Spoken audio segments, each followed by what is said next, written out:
감사합니다. 할렐루야. 아멘. 오늘은 우리가 교회가 42주년을 맞는 기념주일입니다. 우리 온유교회는 1976년 9월 7일 동서교회라는 이름으로 42년 전에 준공업이 내려다보이는 이 귀한 곳에 준공업이 시작하는 그때 하나님께서 우리 온유교회를 허락하여 주셨습니다. 오늘은 우리 교회의 생일입니다. 참 기쁜 날입니다. 그래서 제가 할렐루야 소리를 잘 안 하는데 오늘 설교를 들어가면서 할렐루야 한 것은 하나님께서 우리 온유교회를 허락하여 주셔서 하나님 영광 받으십시오. 그래서 할렐루야를 한 것입니다. 여러분, 개인의 생일도 요즘 선물도 하고 꽃도 전달하고 축하를 하는데, 여러분, 우리 많은 성도님들이 모여있는 이 온유교회의 생일을 맞았다는 사실 앞에 우리가 그렇게 의미 없이 지나가서는 안 된다고 생각합니다. 하나님의 교회가 생일을 맞았습니다. 우리는 정말 기뻐하고, 그리고 정말 우리가 최선을 다하여 이 교회를 허락해 주신 하나님 앞에 우리가 영광을 돌려야 될 줄 믿습니다. 그런데 오늘 저의 설교 제목은 다시 초심으로, 그런 제목입니다. 다시 초심으로, 처음 사랑으로 우리가 돌아가자, 그런 말씀이 되겠습니다. 이제 화면을 보시면 제가 작년에 여러분에게 소개했던 이야기를 다시 하도록 하겠습니다. 여러분, KBS 인간극장에 보시면 할아버지 할머니가 첫사랑을 회복했습니다. 그래서 두 사람이 너무너무 행복하게 사는 그런 삶의 이야기를 일주일 동안 인간극장에서 우리에게 보여주었습니다. 1년 전에 제가 이 이야기를 드렸거든요. 64년 전에 할아버지 할머니가 여주 땅에서 사랑을 했습니다. 그때 할아버지의 나이는 이제 20살이었고 할머니 나이는 17살이었습니다. 이 두 사람이 한 동네에 살았습니다. 그리고 두 사람이 사랑을 했습니다. 결혼 때가 되어가지고 결혼을 이제 부모들에게 허락을 받아야 되는데, 할아버지 집은 너무 가난했고 할머니 집은 잘 살았어요. 그러니까 할머니 집에서 안 된다고, 네가 저 가난한 집에 가서 살면 네가 고생한다고. 그래서 이 할머니 집에서 극구 반대를 해서 이 첫사랑이 이루어지지 못했습니다. 그래서 할아버지 할머니가 이제 따로 결혼을 했습니다. 할아버지는 따로 결혼해서 6남매의 자녀를 낳았고, 할머니는 서울로 시집을 가서 4남매의 이제 자식을 낳았습니다. 근데 이제 할아버지는 살는데 할아버지 할머니는 돌아가셨고 부인은 돌아가셨고, 또 서울에 살고 있는 할머니는 살고 있는데 할아버지는 일찍 돌아가셨어요. 그래서 두 분이 외롭게 살고 있는데, 어느 날 60년 세월이 흐른 어느 날 이 할아버지가 초등학교 동창회 갔어요. 그 동창회 가서 이야기를 들어보니까 옛날 자기가 사랑했던 첫사랑의 할머니가 서울서 지금 혼자 살고 있다는 이야기를 들었어요. 그래서 이 할아버지가 그 전화번호를 알았습니다. 찾고 찾아서 그 전화번호를 알고, 그리고 서울에 있는 첫사랑의 할머니에게 더듬더듬 전화를 했습니다. 여보세요, 나 이재학입니다. 혹시 아시겠습니까? 기억이 나시는가요? 하고 전화를 했습니다. 그랬더니 그 할머니가 알지요 그랬습니다. 그래서 드디어 이제 할아버지가 그러시냐고, 내가 알아보니까 할머니 혼자 사시는데 나도 이 고향 땅에서 혼자 살고 있다고, 우리 만나서 외롭게 살지 말고 우리 만나서 이렇게 살 수 없겠느냐고. 그랬더니 그 할머니가 오케이 승낙을 했습니다. 그래서 그 할머니가 서울에서 여주로 내려왔습니다. 그래서 두 사람이 첫사랑이 이루어졌어요. 그래서 두 사람이 84 된 할아버지와 81 된 할머니가 지금도 여주 땅에서 오손도손 알콩달콩 잘 먹고 잘 살고 지금 계십니다. 근데 그 이야기 속에 이제 계속해서 일주일 동안 방영하는데 보시면요, 그 할머니가 서울 살 때는 잔병이 많았어요. 병이 많았는데 이제 첫사랑을 회복하고 여주 땅에 와서 살면서 그 할머니에게 그런 잔병이 없어졌어요. 그러니까 사랑을 하면 마음에 평안이 있으면 우리에게 병마가 물러가는 것 같아요. 오늘 성경 말씀에 보시면 사랑에 대한 말씀이 오늘 이 본문 속에 기록이 되어 있습니다. 우리 주님을 사랑하는 곳, 그곳이 바로 교회라. 그래서 사랑의 관계를 성경은 예수님과 교회의 관계가 사랑하는 관계다, 신랑과 신부의 관계다라고 사도 바울은 우리에게 소개하고 있습니다. 여러분 화면을 보시면 에베소서 5장 22절부터 25절 아내들이여 말씀이 있습니다. 여러분 우리 다 함께 읽도록 하겠습니다. 아내들이여 자기 남편에게 복종하기를 주께 하듯 하라. 이는 남편이 아내의 머리됨이 그리스도께서 교회의 머리됨과 같음이니 그가 바로 몸의 구주시니라. 그러므로 교회가 그리스도에게 하듯 아내들도 범사에 자기 남편에게 복종할지니라. 남편들아 아내 사랑하기를 그리스도께서 교회를 사랑하시고 그 교회를 위하여 자신을 주신같이 하라. 아멘. 오늘 이 말씀을 우리가 하나님께서 우리에게 허락해 주신 말씀인데, 제가 결혼 주례를 할 때 이 본문을 읽고 신부에게 먼저 이야기해요. 신부여 남편에게 복종하십시오. 그러면 신부가 들을 때 기분이 좀 언짢아. 이렇게 좋은 날 남편에게 순종하세요 이러면 괜찮은데, 남편에게 순종보다 더 높은 단계가 복종이거든. 복종하세요 그러면 주례자가 말씀을 전하면 듣는 사람이 별로, 신부가 별로 기분이 언짢아요. 그러면 제가 이제 이어서 남편에게 말하죠. 신랑아 아내 사랑하기를 우리 주님께서 교회를 사랑하신 것 같이 사랑해야 됩니다. 이렇게 말해요. 우리 주님께서 교회를 사랑하셨다. 어떻게 사랑하셨어요? 하늘 영광을 버리시고 우리 교회를 있게 하시기 위해서, 나를 있게 하시기 위해서 죽으셨단 말이에요. 그러니까 남편들아 아내 사랑하기를 교회를 위하여 우리 주님께서 십자가를 지신 것 같이 아내를 그렇게 사랑해야 한다. 제가 그렇게 이제 설교하면 아내들이 이제 신부들이 얼굴이 이제 환하게 밝아오는 것을 보게 됩니다. 여러분 우리 주님께서 교회를 사랑하시되 자기 몸을 십자가에 죽기까지 우리를 사랑하셔서, 교회가 무엇입니까? 예수 그리스도를 구주로 고백하는 모인 무리, 성도 한 사람 한 사람이 교회예요. 여러분이 없는 온유교회는 있을 수가 없는 거예요. 여러분 교회당, 예배당 이건 건물이지 교회가 아니에요. 교회는 여러분들이 예수 그리스도를 구주로 믿는 성도 한 분 한 분이 모여있는 무리를 우리는 교회라고 그런 거예요. 그래서 우리 주님께서 교회, 나를 살리시기 위해서 십자가에 죽기까지 우리를 사랑하셨다. 그런데 오늘 예수님께서 에베소 교회를 향하여 너희들이 나의 첫사랑을 잃어버렸구나, 우리 주님께서 많이 그렇게 슬퍼하고 있는 것을 보게 됩니다. 인간극장에 나오는 여주에 살고 있는 할아버지 할머니는 첫사랑을 회복했는데 어찌하여 에베소 교회는 주님께로 받은 그 첫사랑을 저버리고 말았습니다. 그래서 우리 주님께서 오늘 4절 우리가 화면을 보시고 읽도록 합니다. 그러나 너를 책망할 것이 있나니 너의 처음 사랑을 버렸느니라. 아멘. 여러분 안타깝게도 에베소 교회는 주님을 사랑하는 첫사랑을 잃어버렸다고 말씀하고 있습니다. 근데 우리가 알고 있기로는 에베소 교회는 외형적으로 보면 좋은 교회예요. 지금은 이제 터키 땅에 있는 에베소 지역에 가보면요 교회가 없지요. 2000년 전에 있었던 교회인데 교회가 있을 수 있나요? 없어요. 그러나 그 터는 있어요. 여러분 이태리 대리석, 무너져 있는 대리석 기둥이 몇 개 있어요. 그곳을 향하여 에베소 교회라고 그러지요. 그런데 그 에베소 교회가 칭찬받는 내용이 2절 3절에 있습니다. 다 같이 읽습니다.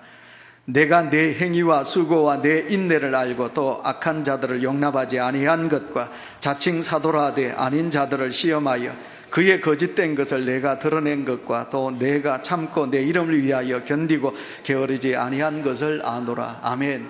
이건 예수님께서 에베소 교회를 향하여 칭찬하는 거예요. 에베소 교회가 칭찬받을 게 여러 가지가 있어요. 뭡니까? 행위. 무슨 행위입니까? 신앙을 지키기 위한 행위입니다. 그때 당시 초대교회는 성도들이 핍박을 많이 받았어요. 근데 그 핍박 속에서도 믿음을 지켰어요. 에베소 교회 성도들이 믿음을 지켰어요. 그리고 교회를 위해서 수고했어요. 인내했습니다. 참았습니다. 근데 여러분 더 많은 그런 고통이 그들에게 따라왔어요. 오늘 설교를 좀 짧게 해야 프로그램이 더 있기 때문에 좀 짧게 해야 되겠는데요.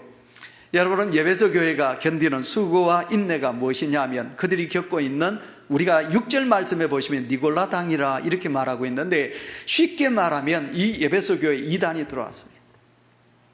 이단이 들어왔어요. 그 이단이 무슨 이단이냐 하면 첫째 두 가지예요. 첫째 율법주의가 들어왔고요, 두 번째로는 여러분 영지주의가 들어왔어요. 율법주의가 뭐냐면 사도 바울이 교회를 개척하면 그곳에 율법주의가 들어가요. 유대인들이, 하나님을 믿는 유대인들이 들어갔어요. 그 유대인들이 예수님을 믿어요. 예수님만 믿으면 구원받는다. 아멘? 다 같이 아멘 합시다. 아멘. 죽어 있지 말고 아멘. 우리는 예수 그리스도 이름으로 구원을 받아요. 이것만 우리가 확실하게 믿으면 돼요. 그런데 유대주의자들이 뭐냐면 예수만 믿으면 구원을 받는 것이 아니라 두 가지가 더 첨가되어야 된다는 거예요. 두 가지가 뭐냐면 율법을 지켜야 되고, 두 번째 할례를 받아야만이 구원을 받는다. 그래서 이것 때문에 교회가 푸지풍파가 일어나게 돼요. 그 다음에 영지주의가 뭐냐면 이건 이원론이에요. 하나님은 우리를 두 개로 만들었어요. 인간은 두 가지예요. 하나는 육체, 하나는 내 속에 하나님의 영. 그러니까 여러분, 하나님이 내 영을 불어넣었으니까, 영지주의자들이 주장하는 게 뭐냐면 영은 선하다, 반대로 육체는 악하다. 그래서 이 영지주의자들이 믿는 자들은 극단적인 금욕주의예요. 육체를 핍박하는 거예요. 금식을 계속하고 육체를 때리기도 하고 막 육체를 고난 속에 빠뜨리는 거예요. 극단적인 금욕주의예요. 그 다음에 두 번째는 뭐냐면 극단적인 타락이 일어나는 거예요. 육체적으로 쾌락주의입니다. 육체는 이게 악한 것이니까 마음껏 우리가 엔조이해도 된다. 그래서 마음껏 악을 저지르는 거예요. 이런 이단이 어디 들어왔느냐? 에베소교회 초대교회 성도들에게 들어온 거예요. 우리도 현관 앞에 보시면 신천지는 출입금지 이렇게 붙어 있어요. 여러분, 그러다 보니까 여러분, 우리가 새가족이 들어오면 혹시 우리 성도들 중에 그러지 말아야 되는데 색안경을 끼기도 해요. 주의 종들도 의심할 때도 있어요. 그래서 하나님 앞에 회개하죠. 여러분, 이 신천지가 들어오면요, 교회가 풍지박산이 돼요. 목사님을 쫓아내고, 그리고 그 신천지는 분란을 일으켜서 교회를 나누게 하고, 그래서 우리 한국 땅에 지금 신천지가 들어와서 엄청나게 교회가 환란을 많이 겪고 있어요. 그러니까 초대교회는 이 이단자들을 대처하기 위해서 어땠느냐? 교회가 성경 공부를 많이 시켰어요. 교리 공부를 많이 시켰어요. 그래서 머리가 커졌어요. 성도 여러분, 성경 지식 많이 아는 거 좋지 않습니다. 여러분 너무 많이 아는 거 좋지 않습니다. 늘 제가 주장하지만 믿는 성도 여러분은 머리는 좀 둔하셔도 괜찮습니다. 가슴이 따뜻하셔야 됩니다. 이때는 아멘 하셔야 돼요. 여러분, 우리는 누가 뭐래도 마음이 넓으셔야 돼요. 아이고, 그럴 수도 있지, 실수할 수도 있지, 괜찮아.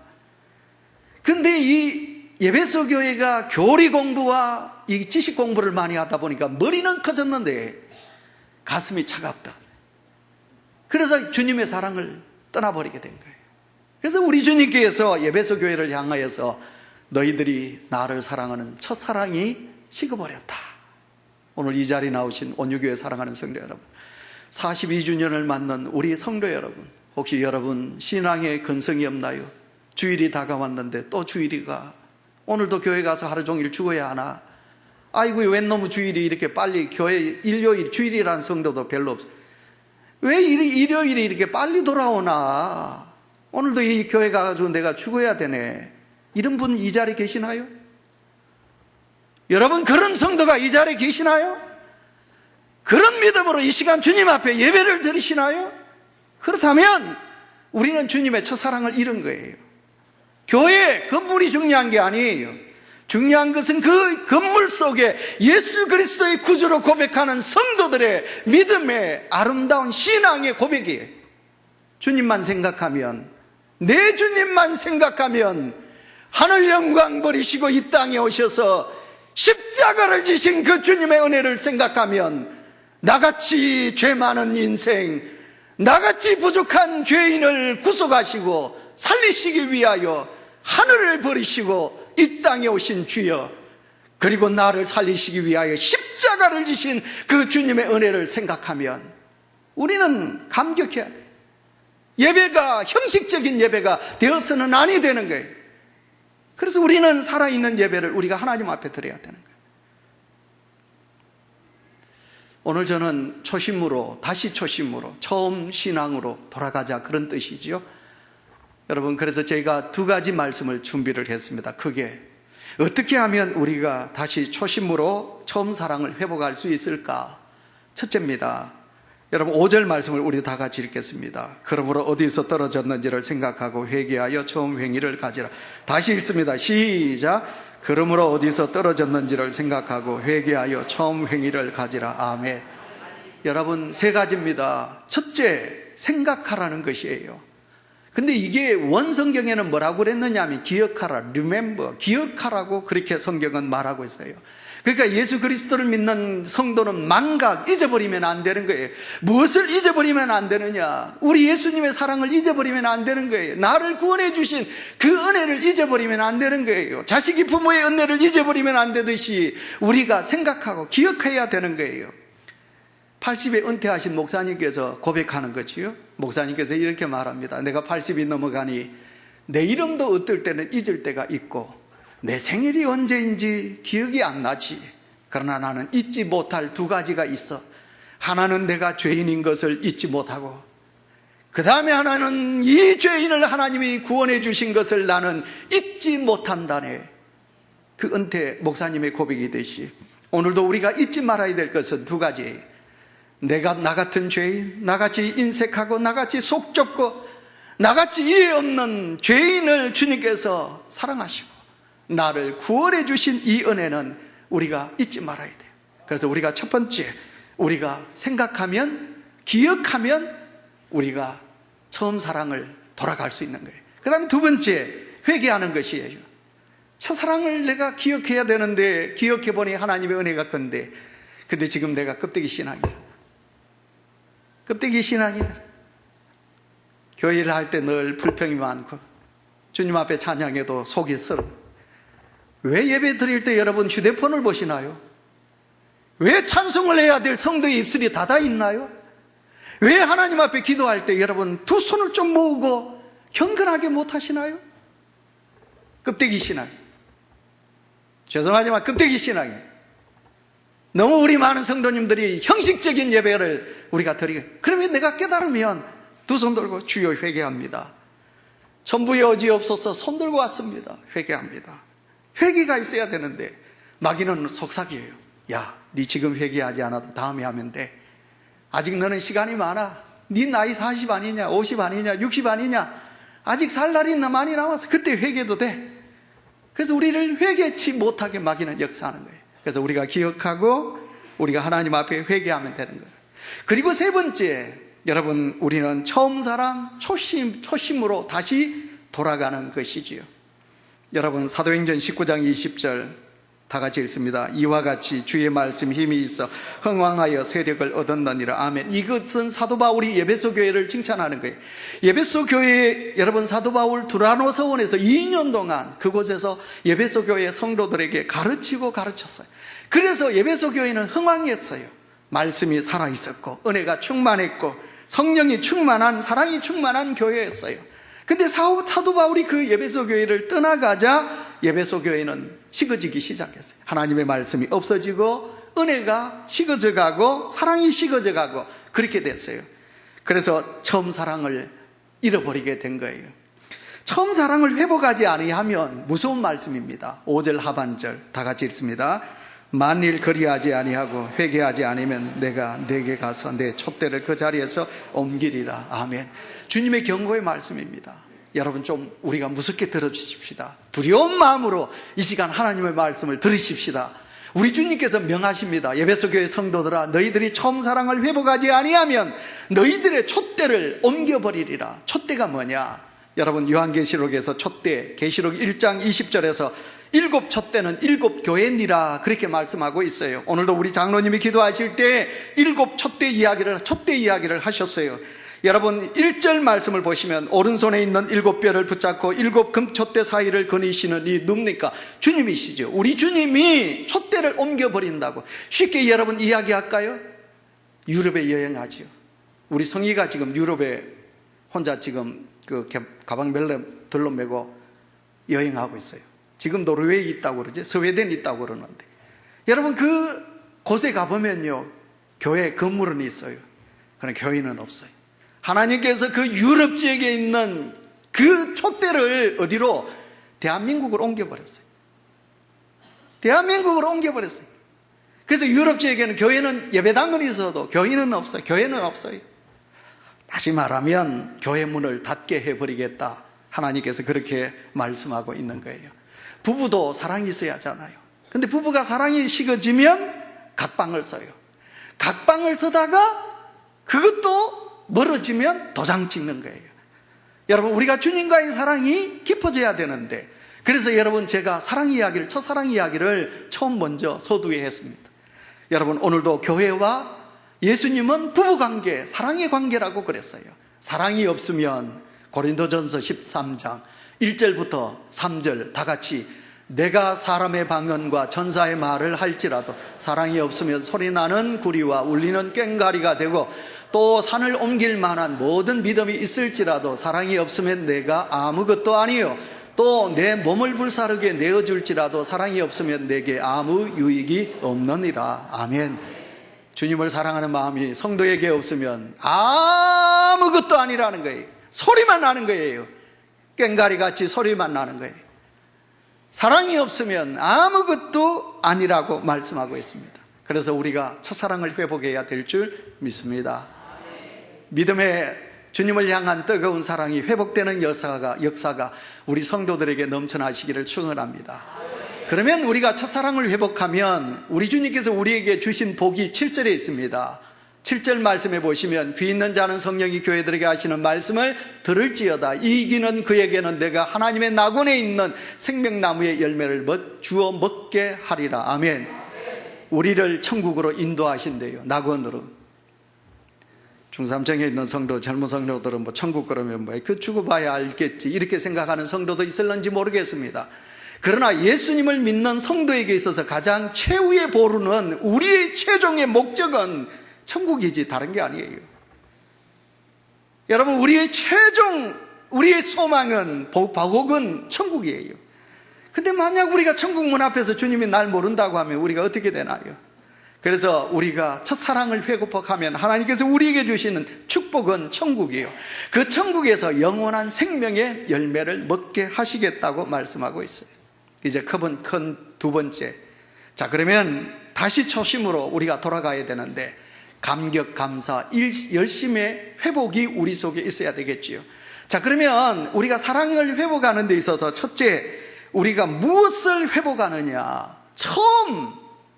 처음 구원받았을 때의 감격을 우리가 회복하는 것이에요.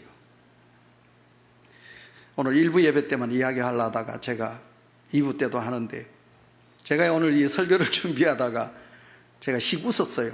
뭘 웃었느냐 하면, 저희 집 사람하고 저하고 만나가 연애할 때, 그때는 뭐 자가용이 어디 있었어요. 84년도. 그때 연애할 때 추운 겨울날, 우리 집 사람의 고향이 포항하고 그 도구라는 곳이에요. 그 도구라는 그 소집, 면입니까? 그런데 거기 도구 바닷가가 있어요. 근데 그날따라 되게 추웠어요. 그날따라 되게 또 바람이 불었어요. 근데 그 바람이 부는 그 추운 겨울에 아무도 없는 그 바닷가에 저희 집 사람하고 둘이서 데이트를 한 것이 아니겠습니까? 근데 바람이 워낙 불고 추워가지고 저희 집 사람을 뻐끔 끌어안고 그 바닷가를, 남들이 보면 저 미쳤나 저거, 이 바람이 부는데 이렇게 추운 날 저거 뭐하나. 근데 사랑이 있으니, 그 사랑이 있으니 저희 집 사람하고 뻐끔 끌어안고 제가 그 바닷가를 거닐었다는 게 아닙니까? 별로 실감이 안 나는 모양인데, 근데 제가 설교 준비를 하면서 아이고 미친놈아. 근데 여러분, 우리가 주님을 사랑하는데 주님을 만난 그 첫사랑, 그때의 그 감격 우리 속에 있어야 되지 않을까요? 예수 그리스도를 믿는 성도에게 있어서의 신앙의 감격이 사라지게 되면 우리 믿음 생활하기 힘듭니다. 아시겠어요? 우리 속에 있는 구원의 감격이 사라지면 신앙생활하기 힘들어요. 여러분들 중에 이 자리에 찾아 나온 성도들 중에 감격의 신앙을 가지고 나오셨습니까? 아니면 오늘도 주일이네, 내가 집사인데, 내가 권사인데, 그래서 여러분 이 자리에 계시나요? 그래서 구원의 감격이 오늘도 내게 있으셔야 돼요. 그래서 시편 4절 7절에 보시면 주께서 내 마음에 두신 기쁨은 그들의 곡식과 새 포도주가 풍성할 때보다 더하니이다. 내가 주님에 대한 감격이 있으면 포도주는 기쁨 아니에요? 내가 포도주를 마시는 것보다 곡식입니다. 이건 뭐예요? 재산이지요? 재산이 풍족한 것보다 내 주님이 내 안에 있는 것이 내가 더 기쁘다고 고백하고 있는 거지. 우리가 처음 믿었을 때 모두 구원의 감격이 있었지요. 근데 그 감격이 가면 갈수록 더 커야 되는데, 여러분, 그 감격이 식어지고 있고 없다면, 그렇다면 우리는 하나님 앞에 두 손을 드셔야지. 그 다음에 두 번째, 처음 은혜 받았을 때의 감사를 우리는 회복해야 될 줄 믿습니다. 우리는 항상 하나님의 은혜로 살아갑니다. 처음 우리가 주님을 믿을 때, 그리고 주님의 은혜를 깨달았을 때 우리는 고백했습니다. 모든 것이 다 주님의 은혜입니다. 주여 감사합니다. 주님의 은혜입니다. 너무너무 감사합니다. 주님의 은혜입니다. 제가 다음에 한번 이 화면에서 제가 보여주겠는데, 빌리의 그레암 목사님께서 여러분 40년 전에 여의도 땅에 와서 150만에서 200만의 성도들을 모아놓고 설교했던 것을 제가 동영상을 가지고 있습니다. 저희 엄마가 그 자리에 있었거든요. 그때 그 하얀 한복을 입은 우리 한국 땅의 엄마들 얼마나 가난했습니까? 그 비가 오는 여의도 광장에 200만 명이 모여서, 세계적인 기록이에요. 200만 명이 모여서 여러분 그 하나님의 은혜를 감격하며 찬양했어요. 그런 은혜의 감격이, 감사를 우리가 회복하자는 거예요. 손양훈 목사님의 사진이, 그림이 나옵니다. 손양훈 목사님, 우리가 알고 있는 그대로 공산당에 의해서 두 아들을 잃었잖아요. 근데 그 두 아들을 죽인 그 원수를 탄원서를 내서 목사님께서 이들을 내가 용서합니다. 이들을 놓아주십시오. 그리고 그를, 자기 두 아들을 죽인 그 원수를 자기 아들로 양자로 삼았습니다. 그래서 하나님의 은혜에 감사했어요. 근데 그 손양훈 목사님의 감사 헌금 봉투가 지금도 여수 손양훈 목사님의 기념관에 가보면 그 봉투가 아직도 있어요. 그 감사 헌금의 봉투에 보시면 액수가 적혀져 있어요. 그런데 이제 목사님이 감사를 드립니다. 죄인의 혈통에서 순교자가 나오게 하시니 감사합니다. 그것도 하나가 아니고 둘을 주시니 하나님 감사합니다. 예수 믿다 죽는 것도 감사한데 전도하다 죽었으니 감사합니다. 이 아들을 미국으로 유학을 보내려고 했는데 하나님께서 미국 땅이 아니라 천국으로 가게 하여 주셨으니, 데려가여 주셨으니 감사합니다. 그러면서 감사 헌금의 봉투에다가 액수가 적혀 있어요. 얼마가 적혀 있느냐 하면, 그때 목사님이 받은 사례비가, 한 달 사례비가 80원이에요 80원이 한 달 사례비인데, 그때 그 목사님이 하나님 내 두 아들을 천국으로 불러가셔서 감사합니다 라고 감사 헌금을 한 액수가 1만 원이에요 80원이 한 달 봉급이에요 80원이 한 달 봉급인데 감사 헌금을 1만 원을 했으니 얼마나 손양훈 목사님의 그 믿음의 감사가 큰가요? 예, 저와 여러분, 오늘도 우리가 하나님께 받은 그 은혜의 감사, 그것이 오늘도 우리에게 회복되어야 될 줄 믿습니다. 그 다음에 세 번째, 주께 처음 받은 사명. 우리가 처음 하나님께 받았은 그 사명, 열심이었죠. 그 열심을 우리가 다시 회복하자는 것입니다. 사도 바울은 그가 달려갈 길, 이제 우리 사도행전 20장 24절, 내가 달려갈 길과 주 예수께 받은 사명 곧 하나님의 은혜의 복음을 전하는 일을 마치려 하면은, 다 같이 읽읍시다. 나의 생명조차 조금도 귀한 것으로 여기지 아니하노라. 예, 사도 바울은 마지막 내가 죽을 때까지 주께 받은 이 사명을 가지고 나는 달려간노라. 이것이 사도 바울의 고백이에요. 사진 한 장을 보고 우리가 설교를 맺습니다. 여러분, 박운서 전 통신부 장관을 지낸 문푼이 장로님이세요. 여러분, 이분은 대이콩 회장을 역임했어요. 65세에 은퇴를 하셨어요. 65세에 은퇴를 하자마자 자기의 모든 것을, 재산을 정리해가지고 시니어 자비량 선교사로 필리핀 원주민들을 위하여 들어가셨어요. 그리고 그 원주민들이 살고 있는 그 땅에, 필리핀 땅에 60이 넘은 1원이 가까우신 어른이 그곳에서 전도를 했어요. 교회를 자기 자비량으로 교회를 14개를 세웁니다.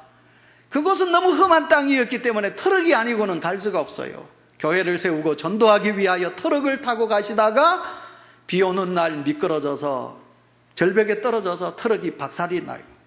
장로님이 죽게 되는 거예요. 그때 자녀들이 와서 그 장로님을 후송을 합니다. 한국 땅으로. 그래서 이제 대수술을 여러 번 받게 되지요. 장로님의 온몸이 다 부서졌어요. 그러나 생명은 살았어요. 이제 회복을 기다립니다. 그때 기자가 찾아갔어요. 장로님, 하나님 야속하지 않으신가요? 하나님 야속하지 않으신가요? 전 재산을 털어서 그 땅에 가서 그렇게 선교하고 주의 일을 했는데 하나님이 상급을 주시셔야지. 상급은 아니 주시고 이렇게 권한을 주시는데 하나님 야속하지 않으신가요? 그때 장로님의 고백이 뭐냐? 내는 그대로 있습니다. 내 심장은 뛰고 있습니다. 내 폐는 벌떡거리고 있습니다. 내 장기는 살아 있습니다. 내 생명을 살려주셨으니 하나님의 은혜가 아닙니까?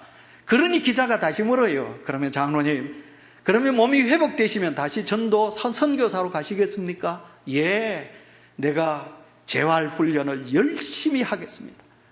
내가 재활훈련을 열심히 해서 내가 그 땅에 다시 돌아가겠습니다 라고 고백했다고 합니다.